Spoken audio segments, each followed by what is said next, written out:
সুপ্রিয় শিক্ষার্থী, আশা করি তোমরা সবাই ভালো আছো। আমি মোহাম্মদ আতাউর রহমান, তোমাদের অনার্স ফোর্থ ইয়ারের প্রজেক্ট ম্যানেজমেন্ট কোর্সটি পড়াচ্ছি জাতীয় বিশ্ববিদ্যালয়ের পক্ষ থেকে। জাতীয় বিশ্ববিদ্যালয় অনলাইন ক্লাসে তোমাদের সবাইকে স্বাগতম। এটা তোমাদের সাথে আমার চতুর্থ ক্লাস। আজকে আমি যেটা পড়াবো ক্যাপিটাল বাজেটিং। ক্যাপিটাল বাজেটিং এর ব্যবহারিক দিকগুলো আজকে তোমাদের তুলে ধরবো, কারণ এর আগে আমি তোমাদেরকে ক্যাপিটাল বাজেটিং এর তাত্ত্বিক বিষয়গুলো তুলে ধরেছিলাম গত ক্লাস 3 নম্বর ক্লাস। এখন দেখো, গত ক্লাসে আমি যেটা পড়েছিলাম ক্যাপিটাল বাজেটিং এর সংজ্ঞা, ক্যাপিটাল বাজেটিং এর বৈশিষ্ট্য, এরপরে ক্যাপিটাল বাজেটিং এর প্রয়োগ ক্ষেত্র, তারপরে ছিল ক্যাপিটাল বাজেটিং এর গুরুত্ব, ক্যাপিটাল বাজেটিং এর অসুবিধা ইত্যাদি ইত্যাদি। আজকে আমি যেটা তুলে ধরছি এটা ক্যাপিটাল বাজেটিং এর কতিপয় গুরুত্বপূর্ণ ধারণা, অর্থাৎ এই ধারণাগুলো, এই 6টা ধারণা এখানে আছে। এই 6টা ধারণা যদি তোমার ভিতরে ক্লিয়ার কাট কনসেপ্টটা ক্লিয়ার থাকে, তাহলে পরে তুমি ক্যাপিটাল বাজেটিং এর এক্সারসাইজ গুলা খুব সহজেই একজন শিক্ষার্থী হিসাবে করতে পারবে। মনে রাখবে, ক্যাপিটাল বাজেটিং এর অঙ্ক গত কয়েক বছরে আমাদের জাতীয় বিশ্ববিদ্যালয়ের প্রত্যেকটা বারই এসেছে। আর তোমাদের সম্পর্কে ধারণা আছে, অনার্স সেকেন্ড ইয়ারে তোমরা ফিনান্স কোর্সটাতে, অর্থাৎ ফান্ডামেন্টালস অফ ফিনান্স অথবা প্রিন্সিপালস অফ ফিনান্স নামে পড়ো না কেন, এখানে তোমরা এটা পড়েছো। তারপরেও আমি আমার মতো করে অনার্স ফোর্থ ইয়ারে যেহেতু এখানে আসে করছে, আমি আবার তোমাদেরকে এটা পড়াচ্ছি। দেখো, গুরুত্বপূর্ণ ধারণার 1 নম্বর হলো নিট নগদ বহিঃপ্রবাহ, net cash outflow. Net cash outflow জিনিসটা কি? অর্থাৎ একটা প্রকল্প গ্রহণ করার জন্য অথবা কোনো স্থায়ী সম্পত্তি ক্রয় করার জন্য যে পরিমাণ নগদ অর্থ বিনিয়োগ করতে হবে, যে পরিমাণ নগদ অর্থ বিনিয়োগ করতে হবে, সেটাকে বলা হবে net cash outflow. Net cash outflow এই নির্ণয় করার জন্য একটা ছোট্ট সূত্র আছে। সেটা কি? একটু খেয়াল করে দেখো। আমার মনে হয় তোমরা সবাই স্ক্রিনে দেখতে পাচ্ছ যে আইটেমগুলো যোগ হয় সেগুলো হলো মেশিন ক্রয়ের মূল্যটা, মেশিন ক্রয় মূল্য, এবার পরিবহন মূল্য, জাহাজ ভাড়া, সংস্থাপন ব্যয়, এবং যদি কোনো গভর্নমেন্টকে কর দিতে হয়, ট্যাক্স দিতে হয়, তাহলে আমরা এটা কি করবো?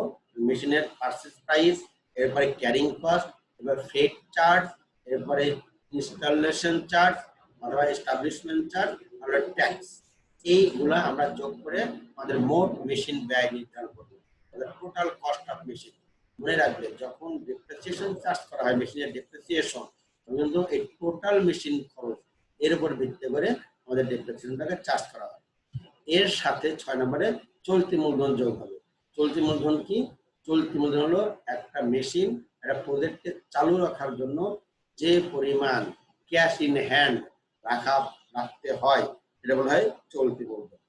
তাহলে এই মোট মেশিন খরচ এবং চলতি মূলধন যোগ করা হবে মোট ক্যাশ বহিঃপ্রবাহ, অর্থাৎ এটাকে ইংরেজি আমরা বলছি total cash outflow. Total cash outflow থেকে আমরা কিছু কিছু বিষয় বাদ দিলে আমাদের নেট ক্যাশ আউটফ্লো পেয়ে যাবে। বাদ দেওয়ার আইটেমগুলো কি? এই ইনভেস্টমেন্টটা করার জন্য যে ধরনের আমরা বেনিফিটগুলো পাচ্ছি, যে বেনিফিটের কারণে আমাদের ক্যাশ আউটফ্লোটা কম হচ্ছে, সেগুলো এখানে বাদ দেয়। যেমন ইনভেস্টমেন্ট ট্যাক্স ক্রেডিট, অনেক সময় সরকার বিনিয়োগ করতে গেলে কিছু ট্যাক্স মাফ করে দেয়, 20%, 30%, 40% মাফ করে দেয় বা কমিয়ে দেয়, রিডিউস করে, সেটাই আমাদের এখানে চলে আসবে। নাম্বার 8, পুরাতন মেশিনের ভগ্নাবশেষ মূল্য, অর্থাৎ salvage value of old machine.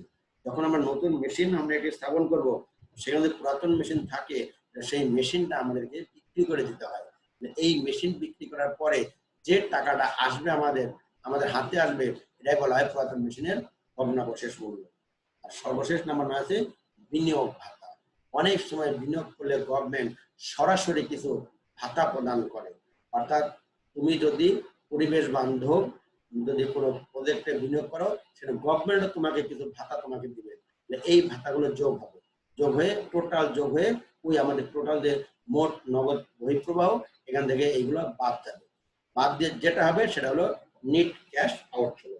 আর আমাদের এগুলো বাদ দিয়ে অঙ্ক করতে গেলে যত অঙ্ক করবা প্রত্যেক অঙ্কে আমাদের নেট ক্যাশ আউটফ্লোটা লাগবেই লাগবে। এরপর দেখো নাম্বার 2 আছে কর পরবর্তী নগদ আন্তঃপ্রবাহ, অর্থাৎ নেট ক্যাশ বেনিফিটও বলে, আবার বলে ক্যাশ ফ্লো আফটার ট্যাক্সও বলে। ক্যাশ ফ্লো আফটার ট্যাক্স কর পরবর্তী, আমরা ওই আগেরটা ছিল কিন্তু আমাদের খরচ, আমাদের ওখানে দীর্ঘমেয়াদী খরচ বা বিনিয়োগ, আর এইটা কিন্তু আমাদের মুনাফা বা লাভ। এই লাভটার অনেকগুলো নাম আছে, আমি আস্তে আস্তে সেগুলো আলাপ করবো। আমি আবার বলছি, 1 নম্বর পয়েন্টে আমরা যেটা আলাপ করছি সেটা কত টাকা আমাদের লাগবে বিনিয়োগ করার জন্য, আর এইটা হলো প্রতি মাসে বা প্রতি বছরে নির্দিষ্ট টাইমে কত টাকা আমাদের আসবে, এটা ইনফ্লো, এটা কিন্তু ইনফ্লোর সাথে রিলেটেড। আচ্ছা, এখন কর পরবর্তী নগদ প্রবাহ, এটা হলো গভর্নমেন্টকে ট্যাক্স দেওয়ার পরে যে পরিমাণ নগদ টাকা তোমার কাছে থাকবে প্রতি ইয়ারলি সাধারণত, সেটাকে আমরা বলবো নেট ক্যাশ আউটফ্লো। এইটা দেখো সূত্রটা কি, দেখো সূত্র হলো প্রথমে ক্যাশ ফ্লো বিফোর ট্যাক্স, সিএফবিটি বলা হয়। অর্থাৎ তুমি যে প্রজেক্টটা গ্রহণ করেছো বা যে মেশিনটা ক্রয় করেছো, এই মেশিনটা চালু অবস্থায় বা প্রোডাকশনে যাওয়ার পরে এখানে যে টাকার পণ্য, যে পণ্য উৎপাদন হবে, এই পণ্য বা সেবা বিক্রি করে যে টাকা তুমি পাচ্ছ সেটা বলা হয় ক্যাশ ফ্লো বিফোর ট্যাক্স। অর্থাৎ আমি ধরে নিলাম যে একটা প্রজেক্ট নিয়েছো, এই প্রজেক্ট থেকে তুমি প্রতি বছরে যে পণ্য উৎপাদন হয়, হয়তো 1 কোটি টাকার পণ্য উৎপাদন হয়, এবং এই 1 কোটি পণ্য তুমি সেল করেছো বাজারে, তোমার ক্যাশ আছে 1 কোটি টাকা, ওই 1 কোটি টাকায় হবে আমাদের সিএফবিটি। অর্থাৎ এইখানে তোমার কোনো খরচ তুমি এখনো বাদ দাও নেই, যেটা তোমার হাতে এসেছে সেটাকে বলা হয় সিএফবিটি। এইখান থেকে আমাদের কি বাদ দিতে হবে, এখান থেকে বাদ দিতে হবে ডেপ্রিসিয়েশন, মেশিনের প্রকল্পের যে অবচয় আছে এই অবচয়টা বাদ দিতে হবে। বাদ দিয়ে যে টাকাটা হাতে থাকবে ওই টাকায় বলা হবে আর্নিং বিফোর ট্যাক্স, ইবিটি। এটাই হলো তোমার মুনাফা, এটা হলো তোমার মুনাফা। শোনো, ক্যাশ ফ্লো বিফোর ট্যাক্স এটা মুনাফা না, তুমি যে সেল করেছো ওই সেলস রেভিনিউ, ওটাকে বলা হয় সিএফবিটি। এখান থেকে তোমার ডেপ্রিসিয়েশন বাদ দিবা, বাদ দেওয়ার পরে যেটা তোমার হাতে থাকবে এটা বলা হবে ইবিটি বা আর্নিং বিফোর ট্যাক্স, ট্যাক্স দেওয়ার পূর্বের আমার ইনকাম। এখন এখান থেকে ট্যাক্স বাদ দিবা, ট্যাক্স বাদ দেওয়ার পরে যেটা তোমার হাতে থাকবে সেটাকে বলা হবে cash flow after tax, sorry, এই ট্যাক্সটা বাদ দেওয়ার পরে যেটা তোমার হাতে থাকবে তাকে বলা হবে আর্নিং আফটার ট্যাক্স, ট্যাক্স দেওয়ার পরের আমাদের আর্নিং। এখান থেকে তোমার ডেপ্রিসিয়েশন আবার যোগ করবা, যোগ করলে আবার ক্যাশ ফ্লো আফটার ট্যাক্স বা সিএফবিটি বের হয়ে যাবে। এখন প্রশ্ন হলো, অনেকে বলতে পারো যে স্যার ডেপ্রিসিয়েশন একবার বাদ দিলাম আবার যোগ করলাম কেন স্যার, যাতে 2 জায়গায় না ধরলেই হতো। হ্যাঁ হতো, কিন্তু ভুল হতো। এগুলো দেখো, কারণ আমরা তো ক্যাশ ফ্লো আফটার ট্যাক্স বের করছি, ট্যাক্স দেওয়ার পরের আমাদের হাতে কত টাকা আছে। ট্যাক্স দিবা কিসের উপরে, ট্যাক্স কি দিতে হবে বিক্রির উপরে নাকি লাভের উপরে? এর উত্তর নিঃসন্দেহে বলবা ট্যাক্স দিতে হবে ইনকামের উপরে বা লাভের উপরে। যখন তুমি ইনকাম বের করতে চাবা তখন অবশ্যই তোমাকে সেলস থেকে তোমাকে ডেপ্রিসিয়েশন বাদ দিতে হবে, বাদ দিলে পরে তোমার নেট ইনকাম তুমি পেয়ে যাবে। এই জন্য আমরা ডেপ্রিসিয়েশন আমরা বাদ দিয়েছি, বাদ দিয়ে আমরা নেট ইনকাম বা আর্নিং বিফোর ট্যাক্স পেয়েছি, এটার উপর আমরা ট্যাক্স দিয়ে দিলাম। ট্যাক্স দেওয়ার পরে যেটা থাকবে আর্নিং আফটার ট্যাক্স, ওটা তো আর্নিংস, ওটা তো ক্যাশ না।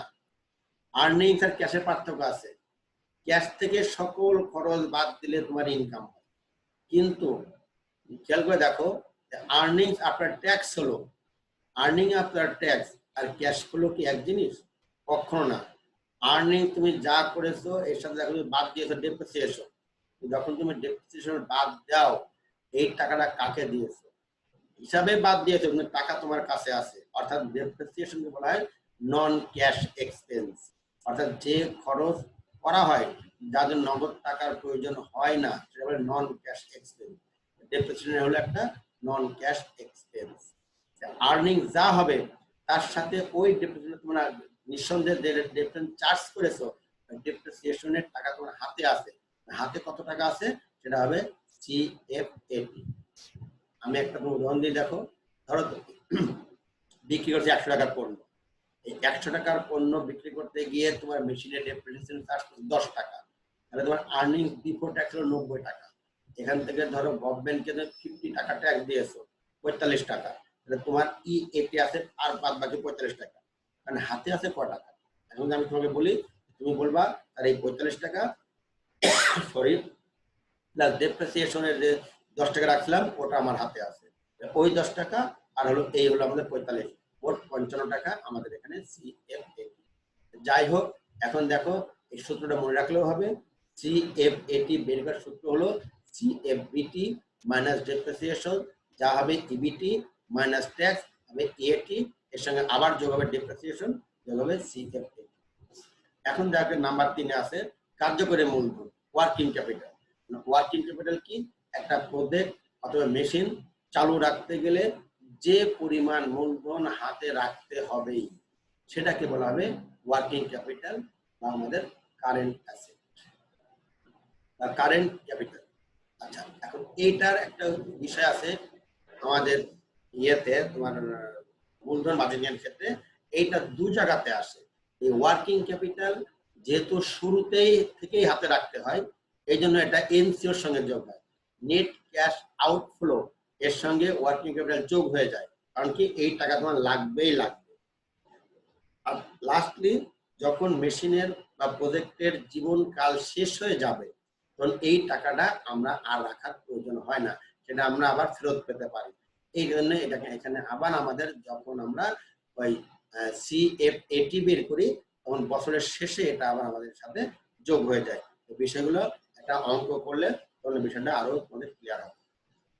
পরবর্তী দেখো আমাদের আছে অবশিষ্ট মূল্য বা ভগ্নাবশেষ মূল্য, রেসিডুয়াল ভ্যালু আর সালভেজ ভ্যালু আর টার্মিনাল ভ্যালু বলা হয়। এটা আবার কি?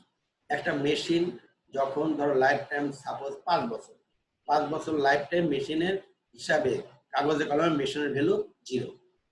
যদি আমরা শুরু করি যে মেশিনের লাইফ টাইম মাত্র 5 বছর, প্রজেক্টের লাইফ টাইম 5 বছর, এই 5 বছর পরে অটোমেটিক্যালি এই মেশিনের তোমার ডেপ্রিসিয়েশন চার্জ করার ফলে বুক ভ্যালু আমাদের এটা 0 হয়ে যাবে। কিন্তু বাস্তবে এটা যখন আমরা মেশিনটা যত পুরাতনই হোক না কেন, এমনকি স্ক্র্যাপ আকারেও যদি বিক্রি করি তারপরেও বাজারে আমরা কিছু টাকা পেতে পারি। এই যে কিছু টাকা আমরা পাবো বাস্তবে, এটাই বলা হয় অবশিষ্ট মূল্য বা ভগ্নাবশেষ মূল্য। এই ভগ্নাবশেষ মূল্যটা এটা বছর শেষে অর্থাৎ লাইফ টাইম শেষে এটা আমাদের ইনফ্লো হিসাবে গণ্য হয়। নাম্বার 5 আছে অপচয়। তোমরা জানো অপচয় সম্পর্কে তোমরা অনেক ধারণা আছে। এটা অনগদ খরচ, এটা হলো মেশিনের ব্যবহারজনিত ক্ষতি, এবং এইটা এই আমাদের মেশিনের লাইফ টাইমের শেষে এই প্রতি বছরে নির্দিষ্ট মূল্যের অপচয় বাদ দিতে হয়। সর্বশেষ নাম্বার 6 আছে বিনিয়োগ ভাতা। বিনিয়োগ ভাতা, এখন বিনিয়োগ ভাতা কি? বিনিয়োগকে উৎসাহ দেওয়ার জন্য সরকার অনেক সময় বিনিয়োগ ভাতা দেয়। আর এই বিনিয়োগ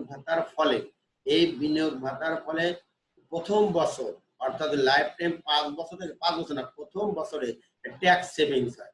গভর্নমেন্ট কখনো কাউকে এভাবে নগদ টাকা হাতে দেয় না। গভর্নমেন্ট করে কি, তাকে ট্যাক্সটা কমায় দেয়। এই যে ট্যাক্সটা কমিয়ে দিয়েছে, এর ফলে আমাদের আন্তঃপ্রবাহ আমাদের বেড়ে গিয়েছে, টাকাটা বেড়ে গিয়েছে, এই জন্য এটা যোগ হয়। দেখো এখানে একটা উদাহরণ দেওয়া হয়েছে, তোমরা পরবর্তীতে স্লাইডে দেখে নিতে পারো। তারপর আমি এখানে রিড আউট করছি। প্রথম বছরের নগদ আন্তঃপ্রবাহ 5,000 টাকা, এটা একটা আমাদের উদাহরণ। বিনিয়োগ ভাতা 20% আর বিনিয়োগ করেছি 20,000 টাকা এবং করের হার 50%। অতএব বিনিয়োগ ভাতা হতে কর সঞ্চয় ও প্রথম বছরের নিট আন্তঃপ্রবাহ হবে। দেখো তাহলে কর সঞ্চয় হবে, আমরা বিনিয়োগ করছি 20,000, এর 20% গভর্নমেন্ট বলছে, গভর্নমেন্ট বিনিয়োগ ভাতা দেবে কত? এটা দেওয়া হয় তাহলে এখানে 4,000 টাকা বিনিয়োগ ভাতা দেবে, অর্থাৎ 20,000 গুণন 20%, তাহলে এখানে হবে 4,000 টাকা। এখান থেকে ট্যাক্স সেভিংস কত হবে? এখানে এর 50%, তাহলে 4,000 এর 50% 2,000, টোটাল আমাদের কর সঞ্চয় হবে 2,000 টাকা। প্রথম বছরের নিট নগদ আন্তঃপ্রবাহ হবে, দেখো ওই বছরের শুরুতে আছে 5,000 দেওয়া অঙ্কে, আর আমরা এখন সেভিংস করলাম আরো 2,000, মোট 7,000 টাকা আমাদের প্রথম বছরের নগদ আন্তঃপ্রবাহ। আচ্ছা, এর পরবর্তীতে আমরা চলে যাব আর একটা টপিকে।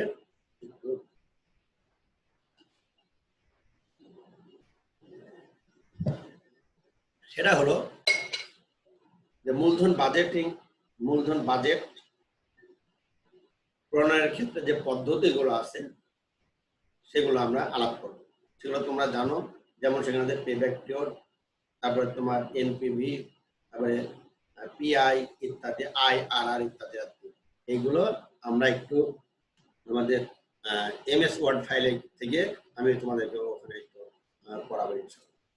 দেখো এখানে যেটা হবে, নিঃসন্দেহে আমার মনে হয় তোমরা দেখতে পাচ্ছ, বিষয়টা দেখতে পাচ্ছ। এটা হলো দেখো মূলধন বাজেটিং এর বিভিন্ন পদ্ধতি। এই পদ্ধতিগুলোর ভিতরে দুটো পদ্ধতি আছে সাধারণত, একটা হলো ট্রেডিশনাল পদ্ধতি বা সনাতন পদ্ধতি, আরটা হলো যে ডিসকাউন্টেড ক্যাশ ফ্লো বা টাইম অ্যাডজাস্টেড টেকনিক্স। সনাতন পদ্ধতি আমরা সরাসরি চলে যাই আলোচনায়। তোমরা এখানে দেখতে পাচ্ছ যে আমাদের এখানে সনাতন পদ্ধতির ভিতরে আবার তিনটা আছে, payback period, payback reciprocal method, আর এভারেজ রেট অফ রিটার্ন। এরপরে ডিসকাউন্টিং ক্যাশ ফ্লোর ভিতরে আছে net present value, profitability index, internal rate of return, net profitability index, আর টার্মিনাল ভ্যালু। এইগুলা আমরা এখন বিস্তারিত আলাপ করছি। আলাপ তো সব করা যাবে না, কারণ টাইম লিমিটেড আছে। এখানে আমাদের 40 মিনিট ক্লাসটা অবশ্যই শেষ করতে হবে। এই জন্য আমি এখানে স্লাইডে দেখাচ্ছি, তোমরা একটু দেখে নাও, আমি আমার মতো করে আলাপ করবো ইনশাআল্লাহ। দেখো এখন হবে সনাতন পদ্ধতি, এটা হলো পুরাতন পদ্ধতি। এবং সহজ কথা যে এই সনাতন পদ্ধতি বা ট্রেডিশনাল পদ্ধতিতে টাইম ভ্যালু অফ মানি এইটাকে কোনো অবস্থাতেই বিবেচনা করা হয় না। এই জন্য এটা পুরাতন পদ্ধতি, এবং বর্তমানে এই পদ্ধতি খুব বেশি কার্যকর ফলাফল দিতে সক্ষম নয়। যাই হোক, তারপরেও আমাদের পড়তে হবে, শিখতে হবে, জানতে হবে। এর মধ্যে 1 নম্বর দেখো আছে পরিশোধকাল পদ্ধতি, পেব্যাক পিরিয়ড। পেব্যাক পিরিয়ড কি? যে সময়ের মধ্যে ফেরত আসে, অর্থাৎ ব্যয়িত অর্থ পুনরুদ্ধার করতে যে সময় প্রয়োজন হয়, উক্ত সময়কে পরিশোধ সময় বা পরিশোধকাল বলে। আমি আবার বলছি, প্রকল্পের ব্যয়িত অর্থ যে সময়ের মধ্যে ফেরত আসে সেই সময়কে বলা হবে পরিশোধকাল পদ্ধতি। ধরো তুমি বিনিয়োগ করেছো 1 লক্ষ টাকা, প্রতি বছরে তোমার 10,000 টাকার ইনকাম হলো, তাহলে এই তোমার 5 বছর ফেরত আসবে, এই 5 বছর হবে পেব্যাক পিরিয়ড। এই পেব্যাক পিরিয়ডে যে সূত্রগুলো আছে, এটা আছে যখন প্রতি বছর নগদ একই হারে হয়। যদি প্রতি বছর একই হারে হয় তাহলে সেটা হলো আমাদের একটা সূত্র। সে তখন কি, যেমন প্রতি বছর আসবে 10,000 টাকা করে, তখন আমাদের সূত্র লিখতে হবে নেট ক্যাশ আউটফ্লো এবং নেট ক্যাশ আফটার ট্যাক্স। খেয়াল করে, এগুলো আমি একটু আগে পড়ালাম, NCO আমরা বের করে শিখেছি সূত্র দিয়ে, তারপরে CFAT। এইগুলো আমাদের আছে, এটা অঙ্ক আছে, তোমরা দেখে নিও, দেখো। আচ্ছা, এরপরে আবার যদি আছে যখন প্রতি বছর আন্তঃপ্রবাহ একই হারে হয় না, অর্থাৎ যদি আমাদের যে আন্তঃপ্রবাহ আছে, ইনকাম প্রতি বছর একই হারে হয় না, ধরো প্রথম বছর হলো 10,000, দ্বিতীয় বছর হলো 12,000, এরপরে বলা হলো 5,000, এরপর 30,000, অর্থাৎ এলোমেলো হয়। যদি কোনো একটা বছরও যদি এলোমেলো হয়ে যায়, সমান হারে না হয়, তখন সূত্র হবে আমাদের হলো এইটা, নেট ক্যালকুলেশন হলো A plus NCO minus C divided by D। এটার অ্যাব্রিভিয়েশন গুলো কি, কোনটার মানে কি, এই বিষয়গুলো এখানে ডিটেল দেওয়া আছে।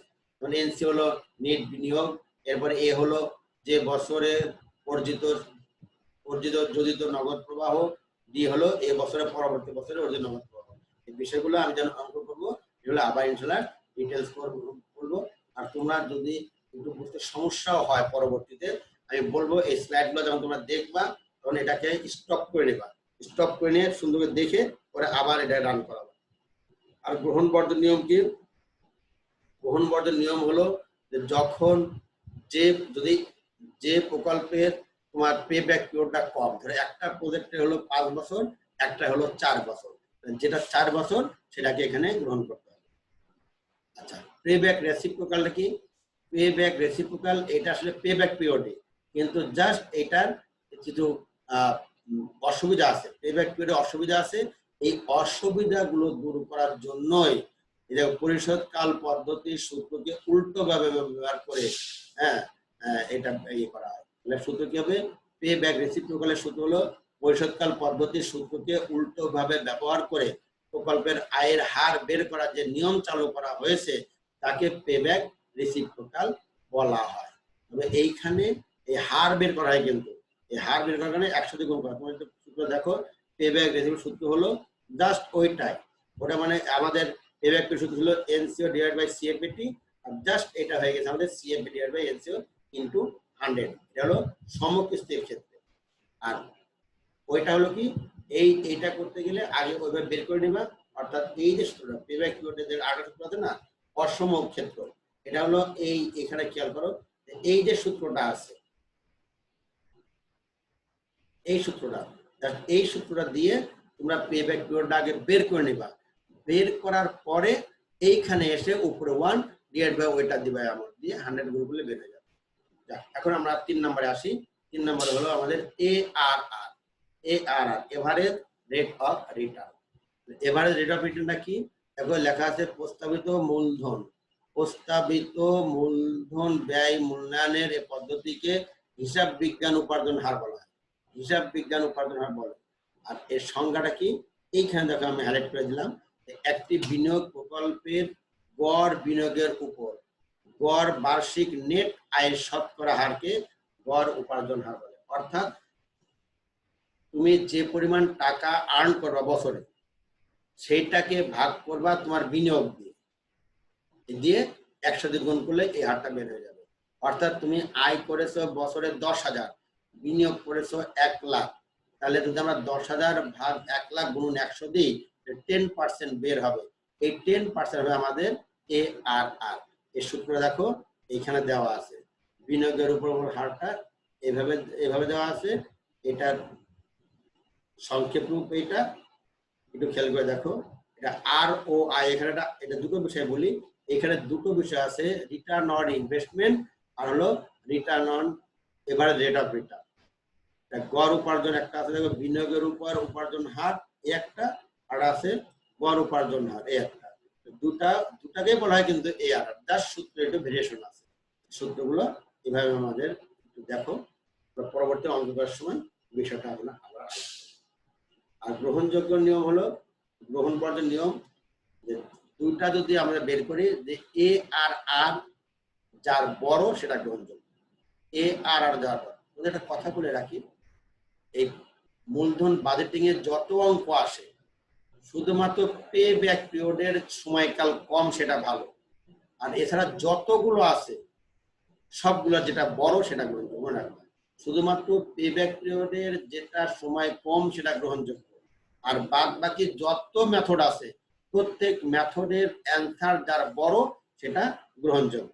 তাহলে এখানে ARR যদি আমরা ধরি, ARR যদি দুটো প্রজেক্ট হয়, তাহলে যার ARR বড় সেটা গ্রহণযোগ্য, যেটা কম সেটা অগ্রহণযোগ্য।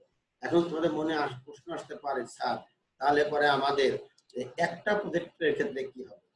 হ্যাঁ, একটা প্রজেক্টের ক্ষেত্রে যদি প্রত্যাশিত ARR, মানে বিনিয়োগ করার সময় মালিক পক্ষ একটা কিছু প্রত্যাশা করে, এই প্রত্যাশিত ARR যদি একটা সাপোজ 10% দেওয়া আছে, আর আমরা বের করলাম 12% ARR হলো, তাহলে এটা গ্রহণযোগ্য। উল্টা হয়, প্রত্যাশিত হলো 10%, কিন্তু আমরা বের করেছি 9%, সেটা বাতিলযোগ্য। এখন আমরা দেখা যায় যে বাট্টাকৃত নগদ হার পদ্ধতি, ডিসকাউন্টিং ক্যাশ ফ্লো, এগুলোকে বলা হয় আধুনিক পদ্ধতি। এই আধুনিক পদ্ধতির ক্ষেত্রে এটা আছে, এখানে মূল কনসেপ্টটাই হলো এখানে অর্থের সময় মূল্যকে ব্যবহার করা হয়, টাইম ভ্যালু অফ মানিকে এখানে কনসিডার করা হয়। টাইম ভ্যালু অফ মানি কি? এটা হলো যে সময় গড়ার সাথে সাথে অর্থের মূল্য হ্রাস পায়। কারণ কি, দ্রব্য মূল্য যেহেতু বাড়ে, যতই দিন যায় দ্রব্যের মূল্য বাড়তে থাকে, দ্রব্যের মূল্য বাড়তে থাকে, টাকার মূল্য কমতে থাকে। এই যে টাকার মূল্য হ্রাস পায়, এইটাকে বলা হয় অর্থের সময় মূল্য।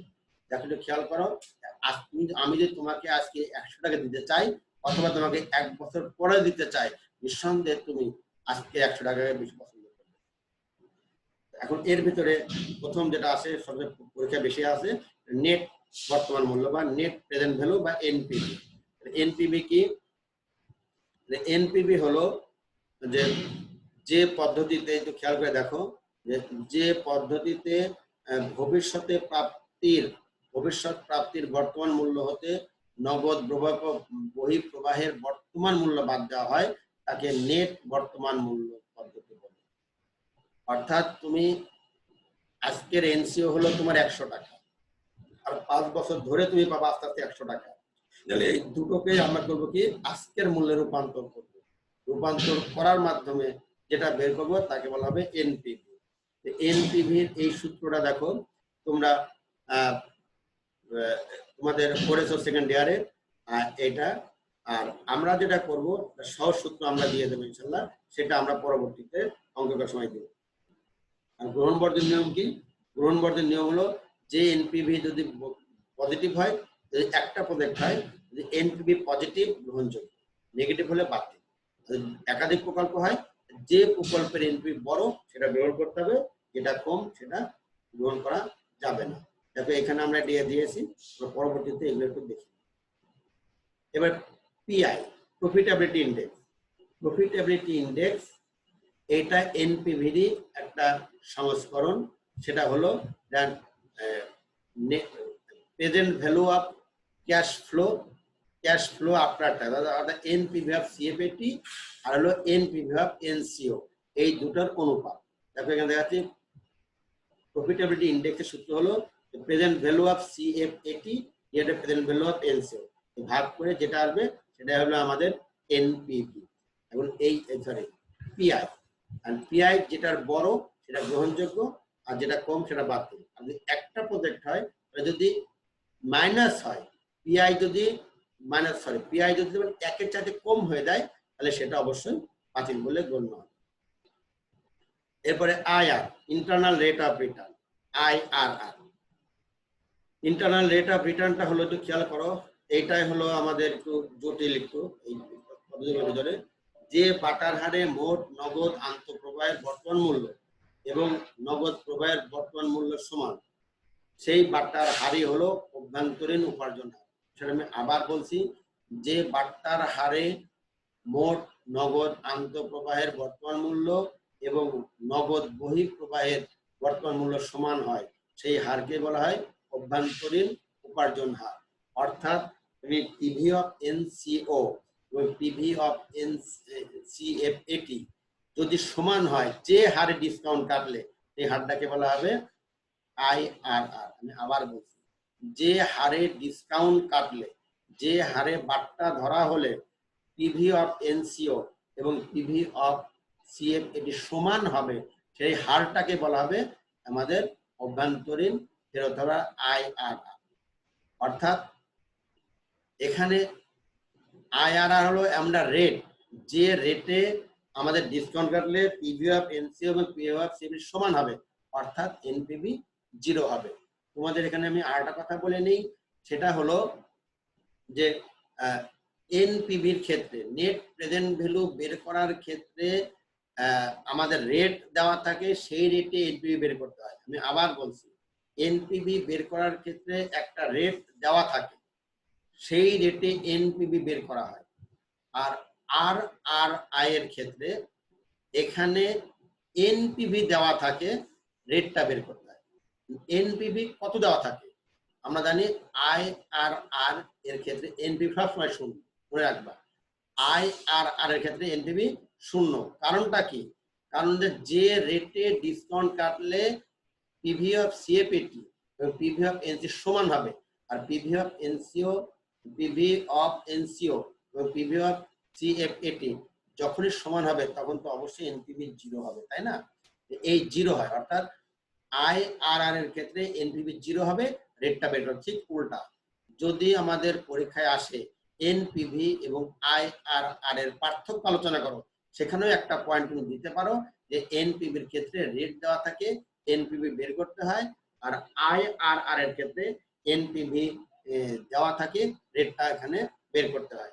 আর গ্রহণ বর্জন নিয়ম হলো যে প্রকল্পের আইআরআর বড় সেটা গ্রহণযোগ্য। এর সূত্রগুলো দেখো, আমি একটু দেখাচ্ছি একটু তোমাদের এখানে, যাতে তোমরা পরবর্তীতে এটাকে মানে স্টপ করে তোমরা দেখবা যে মোটামুটি স্টপ করে এটাকে দেখে নিতে পারো। এই যে আমাদের আইআরআর এর সূত্র, এই আরআর এর সূত্রটা পুরো বিষয়গুলো আমাদের এইখানে পুরোটা এখানে দেওয়া আছে, ডিটেইলস দেওয়া আছে, যেটা দেখে নিতে। আর এখানে কার মিনিং কি, এ মানে কি, সি মানে কি, ডি মানে কি, এই বিষয়গুলো আমাদের এইখানে আমরা এটা দিয়ে দিয়েছি, তোমরা দেখে নিও। আরেকটা বিষয় আছে টার্মিনাল ভ্যালু মেথড, সর্বশেষ মেথড। এই মেথডটা বর্তমানে কোনো কোনো ক্ষেত্রে এটা ইউজ করা হচ্ছে। এই বিষয়টা দেখো, আমি তোমাদের একটা নজরে এটা দেখাই দিই। এখানে আমাদের প্রান্তিক গুলো বা M M M API method, এই বিষয়গুলো তোমরা একটু দেখে নিও। এটা পরে তোমরা যখন সময় পাবে দেখবা। তবে এইটা আমাদের কোনো পরীক্ষাতে এ পর্যন্ত আসেনি, তারপরে শিক্ষার্থী হিসাবে তোমরা এগুলো করে দেখে নিও। আমি এখন চলে যাচ্ছি, আমার হাতে প্রায় 10 মিনিট সময় আছে। আমি যেহেতু একটা টেকনিক্যাল একটা অঙ্ক করাবো তোমাদের, এই জন্য আমি এখান থেকে আমি বের হয়ে যাচ্ছি। আমি আরেকটা স্লাইড দেখো, সেখানে তোমরা আরো এখান থেকে ধারণা করবে।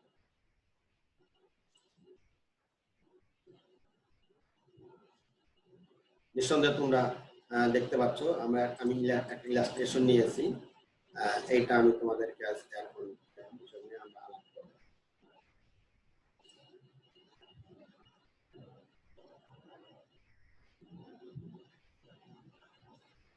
দেখো,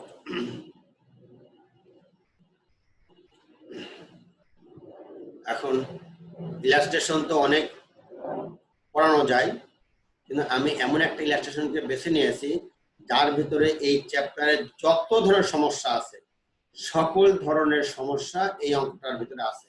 অর্থাৎ তোমরা যে কোনো অঙ্ক করতে গেলে যদি কোনো সমস্যা ফেস করো, তাহলে এই অঙ্কটাকে তোমরা হাইলাইট করে নিতে পারো, সামনে নিয়ে আসতে পারো, সুন্দর করে বুঝতে পারো, তাহলে দেখবা এইটা সমস্ত অঙ্কগুলো তোমরা ইনশাল্লাহ পেরে যাবে।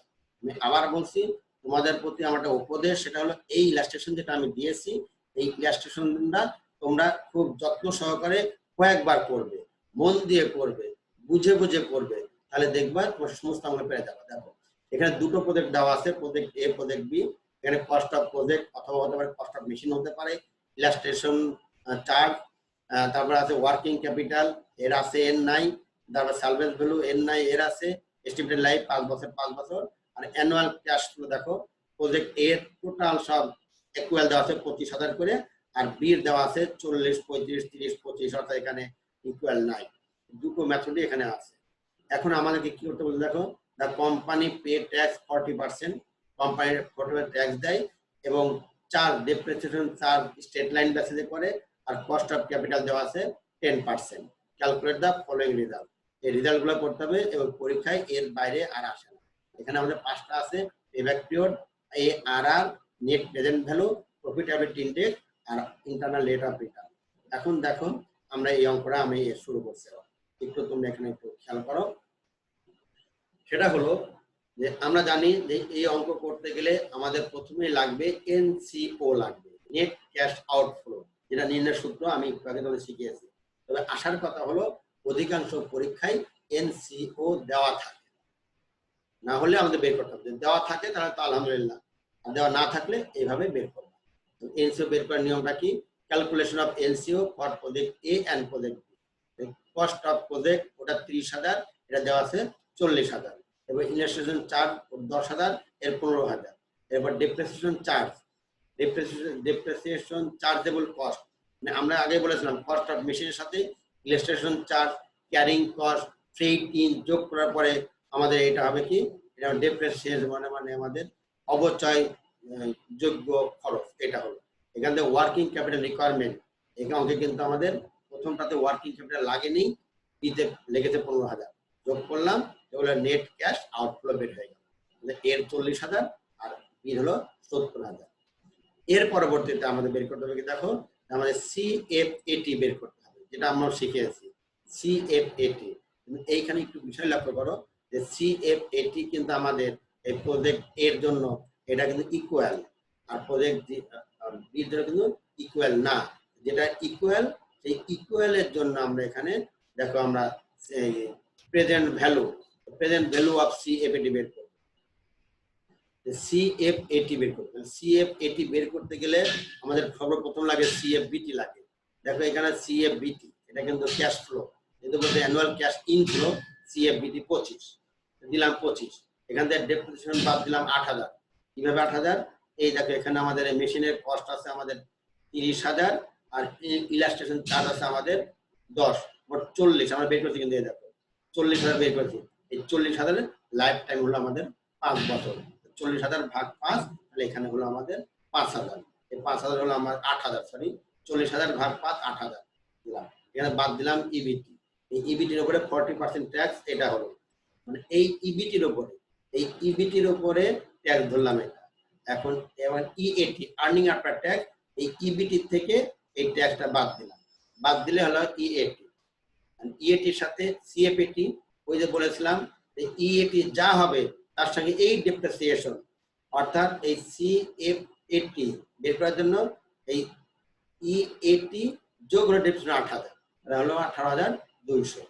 আর পিভি ফ্যাক্টরে খেয়াল করো, এই পিভি ফ্যাক্টর যেহেতু এটা অ্যানুইটি টেবিল, যেহেতু এটা অ্যানুইটি টেবিল, এই কারণে আমাদের তোমাদের প্রত্যেকটা বইয়ের শেষে অ্যানুইটি টেবিল দেওয়া আছে, অ্যানুইটি টেবিল দেওয়া আছে।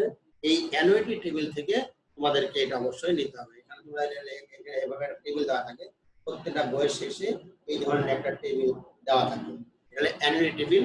এই অ্যানুইটি টেবিল ইয়ার 5 বছর 10%, 5 বছরের 10%। এখানে আছে আমাদের 5 বছর আর এগুলো 10%। 5 বছর 10% আছে বইয়ে 3.791, 3.791। একবার বাংলা বই অথবা ইংরেজির যে কোনো বইয়ের সবার শেষে এই টেবিলটা দেওয়া আছে। এই টেবিলটা তোমরা ফাইনাল পরীক্ষাতে ফটোকপি করে নিয়ে যাওয়ার অনুমতি দেওয়া হয়, তবে এখানে নেওয়ার বের করার আগে টিচারদের অনুমতি নিতে হবে। স্যার এটা অ্যানুইটি টেবিল আছে স্যার, এটা আমরা দেখতে বলছিলাম টিচাররা, দেখবো কিনা, স্যাররা যদি অনুমতি দেয় তবে দিবেন, স্যার এটা দিবেন, এটা আমি আশা করি আর কি। এখন এই পিভি ফ্যাক্টর আর এই সিএফএটি গুণন পিভি ফ্যাক্টর, এইটা এবং এইটা, অর্থাৎ এই দুটার গুণফল হলো আমাদের এইটা, এই পিভি অফ সিএফএটি, যেটা আমরা বের করতে চাচ্ছিলাম। এটা গেল। এখন দেখা যাক এই ডেপ্রিসিয়েশন বের করার সূত্রটাও দিয়ে দিচ্ছে এখানে। এরপরে প্রজেক্ট বির পিভি অফ সিএফএটি বের করতে হবে। প্রজেক্ট বি এটা তো আর অ্যানুইটি না, এটা তো হলো আমাদের মানে এলোমেলো সমান হারে এখানে আমাদের আসছে না, এই জন্য এইটা আমাদের এই টেবিলে দেখো ইয়ার 1 2 3 4 5 এই সিএফবিটি গুলো ওখানে আছে আমাদের, এখানে এইগুলো এই যে এইগুলো এই যে 40 35 30 25 20 এইগুলো আমরা এখানে নিয়ে এসেছি এখানে। তারপর ডেপ্রিসিয়েশন 10,000 গেল, ডেপ্রিসিয়েশন এখান থেকে আসছে, খেয়াল করো 55,000 এখান থেকে গেল 55,000 ডেপ্রিসিয়েশন। দেখো যে 55,000 বিয়োগ এর সালভেজ ভ্যালু আছে 5,000, 50,000 ভাগ 5 তাহলে 10,000 করে, এই 10,000 গেল এটা। এরপরে এইটা এবং এটা বাদ দিলাম, এটা হলো ট্যাক্স বাদে এইভাবে ঠিক, কিন্তু এইখানে খেয়াল করে একটু, এখানে হলো এই পিভি ফ্যাক্টর গুলো কিন্তু এখানে অ্যানুইটি টেবিল থেকে নেওয়া যাবে না, এটা নিতে হবে পিভি টেবিল থেকে। বইয়ের শেষে এটাও দেওয়া আছে, এটা হলো বলা হয় এটা পিভি টেবিল বলা হয়। এই পিভি টেবিলটার থেকে এক ফার্স্ট ইয়ারে আছে, দেখো ফার্স্ট ইয়ারে 10%, 0.909, সেকেন্ড ইয়ারে 0.82, এইভাবে আমরা নিয়ে গুণ করে বসিয়ে দিলাম, টোটাল দা যোগ করলে পিভি অফ সিএফএটিটা বের হয়ে গেল। এখন আমরা দেখি যে পে ব্যাক পিরিয়ডটা আমরা কিভাবে বের করব। আমাদের আর 2-3 মিনিট সময় আছে, ইনশাআল্লাহ আমি শেষ করবো আশা করি। পে ব্যাক পিরিয়ড দেখো এনসিও ডিভাইড বাই সিএফএটি, এই সূত্র দিয়ে 2.2 ইয়ার্স হলো। এরপর পে ব্যাক পিরিয়ড বিটা এই সূত্র আর এইসব চেঞ্জ আছে, কারণ এরটা হলো তোমার এলোমেলো মানে অ্যানুইটি মানে সমান হারে আসে, এটা অসমান হারে আসে, এইভাবে আমাদের 2.77। এইটা এইটা ভিতরে এইটা যেহেতু কম, আমাদের এই বিটা হলো আমাদের এটা হলো গ্রহণযোগ্য লেখা আছে, তুমি এটা পড়ে নেবা। এবারে এআরআর আছে, এআরআর সূত্র হলো average EAT divided by NCO into 100। Average EAT ওর হয়েছে 10,200, আমাদের এর হলো এভারেজ ইট, এই যে 10,200 এভারেজ মানে ইয়ারলি 10,200, আর আমাদের এনসিও দেওয়া আমরা বের করেছিলাম, এটা হলো ওই 20,000, হলো 51% হয়ে গেছে। ঠিক বির একইভাবে বের করেছি, বির হয়েছে এখানে এটা এর আর বির হয়েছে 26%, ওটা হলো 51, এটা 26, তাহলে এখানে এটা বলা হলো এ গ্রহণযোগ্য। NPV, PV of CFAT minus PV of NCO, PV of CFAT minus PV of NCO, তাহলে পিভি অফ সিএফএটি, এটা কিন্তু এর বলছে, কিন্তু দেখো এর হলো PV of CFAT, PV of CFAT আছে 68,990, এক টেবিল থেকে বের করেছি, আর এনসিও আছে হলো 40,000, তাহলে এই 68,000 এখানে আছে আমাদের 68,000 আর 40,000 বিয়োগ করলে 28,951। ঠিক বি বির দেখো সিএপএটি, ওদের বির সিএপএটি কিন্তু আমরা বড় টেবিলে একটু খেয়াল করো, এই যে পিভিএফ সিএপএটি 57,957, আর ওর ছিল 70,000 বিয়োগ করলে এটা এখানে দেখো 28,998 আর 7,900, তাহলে এটা আমাদের বড়, আমরা বলছি এ গ্রহণ করছি। এরপর 8,000 আমাদের বলছে যে পিআই প্রফিটেবিলিটি ইন্ডেক্স, প্রফিটেবিলিটি সূত্র হলো PV of CFAT divided PV of NCO. PV of NCO ভাগ করলে 1.71 হয়েছে, আর এটার হয়েছে 1.4, তাহলে এটা পজিটিভ বড়, আমরা এটা গ্রহণ করব। লেখা যায় the PI of project A is higher than the project B, so A is accepted. এখন আসে আমাদের আইআরআর, সবচেয়ে এখানে বড় ব্যাপার। এখন আইআরআর এর সূত্র হলো, প্রথমে আমাদের একটা ফ্যাক্ট ফ্যাক্টর বের করতে হয়। ফ্যাক্ট ফ্যাক্টর সূত্র হলো NCO divided by annual CFAT. এটা কিন্তু আমরা এর জন্য করছি, কিন্তু এটা করছি কিন্তু এর জন্য, মানে এর ফ্যাক্ট ফ্যাক্টর এত, এটা 2.198। এখন ইয়ার তো 5 বছর মেয়াদকাল, এখন এটা আমরা এই অ্যানুইটি টেবিলে চলে যাব। অ্যানুইটি টেবিলে যাওয়ার পরে আমরা এই 5 বছরের দেখব যে কত হয়। দেখো 1 থেকে 5 বছরের সিএফএটি ছিল আমাদের 18,200, আর ফ্যাক্ট ফ্যাক্টর ছিল 2.22। এটা 5 বছর, আমি আবার বলছি এটা 5 বছরে যাবা, গিয়ে দেখবা যে কোথায় আছে আমাদের এইটা, এর কাছাকাছি, এটা না থাকলে কাছাকাছি নিতে হবে। আমরা দেখলাম 5 বছরে 35%, 5 বছরের 35% গিয়ে আমাদের এটা আছে, এটা গুণ করে আমরা বের করলাম। ঠিক এখন দেখলাম আমরা এখানে এটা হলো এনপিভি অফ এনসিও বিয়োগ দিলাম, দিলে হলো এনপিভি 404 হয়েছে। এটা কিন্তু পজিটিভ, একটা নেগেটিভ আর একটা পজিটিভ নিতে হবে, কিন্তু এটা পজিটিভ আছে, এটা নেগেটিভ আরটা নিলাম, কত পার্সেন্ট? 36%, এটা আমাদের নেগেটিভ আছে। ঠিক আছে, এইভাবে আমরা এটা বের করলাম, এআর এর সূত্র বের করলাম। দেখো এখানে এ হলো লো ট্রায়াল রেট, এখানে 25%, সি হলো NPV of low trial rate 440, এরপরে বি হলো আমাদের হাই ট্রায়াল রেট, আর ডি হলো আমাদের এখানে এই NPV of high trial rate. এটা বসিয়ে দিয়ে আমরা আইআরআর পেয়ে গেলাম। ঠিক একই ভাবে সেম ভাবে বির বের করলাম, ওটা ছিল 35.57%, আর এটা হয়েছে 24.47%। তাহলে এটা যেটা বড় সেটা গ্রহণ করবে। মোটামুটি এটা আমার আজকে ক্লাস, এটা আয়রা তোমরা এই অঙ্কটা খুব ভালো করে দেখবে এই কারণে, কারণ এই অঙ্কটার ভিতরে সকল ধরনের সমস্যাগুলো আমরা ইনশাল্লাহ এখানে পেয়ে যাব। এই জন্য তোমরা অবশ্যই এইটা দেখবা। আরেকটা বিষয় বলি যে তোমরা ভালোভাবে পড়াশোনা করো, ভালো থেকো, কারণটা হলো যে সুস্থ থাকাটাই এখন জরুরি। আর ইউনিভার্সিটি যখন পরীক্ষা নেবে তখন তো এইগুলো খুব ভালো করে পড়তে হবে, কারণ আইআরআর পরীক্ষায় আসে, এটা আসবে, সরি এই ক্যাপিটাল বাজেটের অঙ্ক পরীক্ষায় আসবে। তবে এই ব্যাপারে আমি তোমাদের পরামর্শ দেব, তোমাদের কলেজের সংশ্লিষ্ট টিচারদের সাথে যোগাযোগ করে এই ডিটেলস গুলা আলাপ করে নেব। সবাই ভালো থেকো, সুস্থ থাকো, আল্লাহ হাফেজ। ইনশাআল্লাহ পরবর্তী ক্লাসে অর্থাৎ 5 নম্বর ক্লাসে আমরা নতুন চ্যাপ্টার নিয়ে তোমাদের সঙ্গে কথা বলবো। আল্লাহ হাফেজ, ভালো থেকো, আমার জন্য দোয়া করো। ওকে।